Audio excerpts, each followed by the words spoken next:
পুর পরিষেবা নিয়ে আগের তৃণমূল পুর বোর্ডকে নিশানা করলেন রাজ্যের পুর ও নগরোন্নয়ন মন্ত্রী অগ্নিমিত্রা পাল। তিনি বলছেন, গত 15 বছরে পুর পরিষেবার কার্যত কিছুই হয়নি। ওয়ার্ড পুনর্বিন্যাসের ফলে সঠিকভাবে পরিষেবা পৌঁছে দেওয়া সম্ভব হবে বললেন অগ্নিমিত্রা পাল। পুনর্বিন্যাসের পর কলকাতা পুরসভার ওয়ার্ড 144 থেকে বেড়ে হয়েছে 209।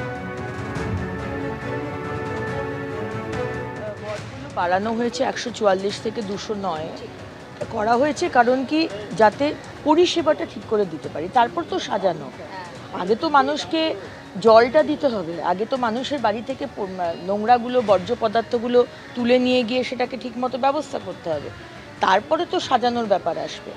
আমরা দেখেছি বিরাট বড় ওয়ার্ড, তাতে কাউন্সিলর যা টাকা পায়, একটা ছোট ওয়ার্ড তাতেও কাউন্সিলর সেই টাকাই পায়। যদিও বা এই 15 বছর কোনো কাজই হয়নি যত টাকাই তারা পাক। সুতরাং সেই হিসেবে আমরা হাওড়া এবং কলকাতাকে ওয়ার্ডগুলোকে বাড়িয়েছি যাতে পরিষেবাটা ঠিক করে দিতে পারি, তারপর তো সাজানোর ব্যাপার।